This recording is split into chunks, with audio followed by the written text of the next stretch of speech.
alhiqul faraidah li ahliha. Fama baqiya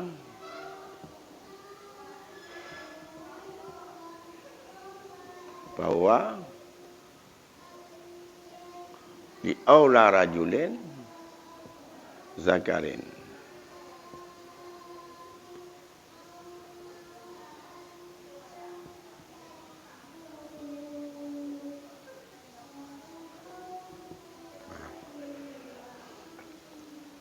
Ini sebagai penetapan Rasul.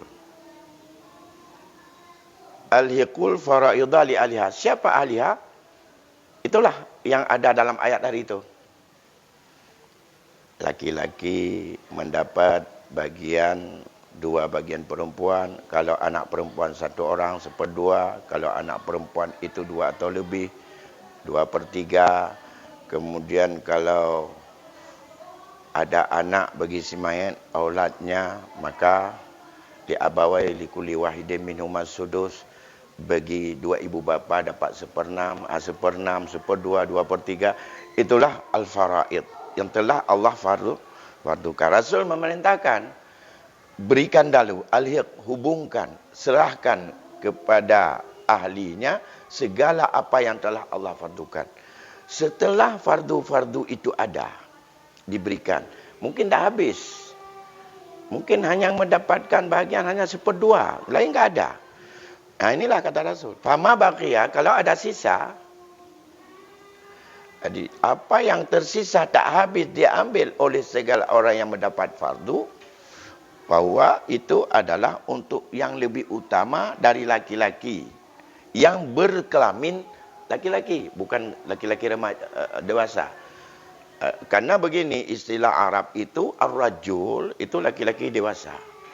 Zakar, az-zikru itu adalah boleh dewasa, boleh tidak dewasa, yang dia itu adalah sebagai anak yang punya kelamin laki-laki. Maka ditaukidkan. Mengapa ditaukidkan demikian oleh Rasul? Karena saat itu dalam tradisi jahiliyah, semua ahli waris laki-laki syaratnya baru menjadi ahli waris bila sudah dewasa. Anak kecil tidak dapat. Tidak sanggup lagi memangku senjata untuk berperang, membela kelompok dan kabilahnya, maka mereka tidak punya hak mendapat warisan. Makanya, ini ketegasan Rasul, setiap laki-laki yang lebih utama, aula, siapa yang lebih aula? Di antara laki-laki yang berjenis laki-laki itu, tidak hanya laki-laki dewasa. Maka disinilah lahir bahwa dalam ilmu faraid itu, kalau orang-orang yang mendapat bagian tertentu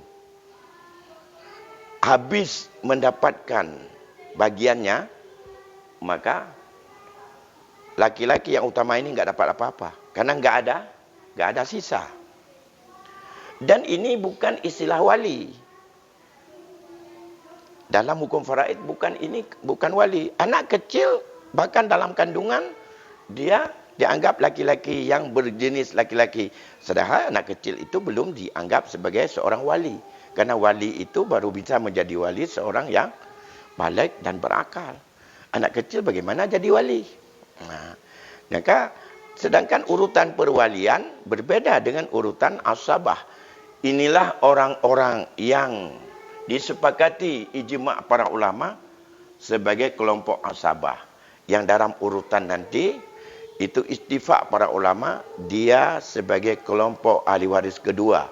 Bila ada ahli waris pertama dan habis, ahli waris kedua ini, kelompok kedua tidak dapat. Dalam kajian ilmu faraid, nanti akan kita lihat ini dasar hukum. Di sini berangkat. Kajian nanti tentang urutan asabah binafsih. Asabah binafsih artinya, ia dengan sendirinya bisa menghabiskan seluruh pusaka bila tidak ada zawil furud. Atau mengambil seluruh sisa apabila setelah diambil oleh orang-orang yang mendapat bagian tertentu itu adalah masih ada sisa. Berapa saja sisa? Kecil atau besar? Bahkan tidak ada sama sekali, dia ngambil semuanya. Aula rajulin zakarin inilah yang berkembang menjadi urutan asabah binafsih.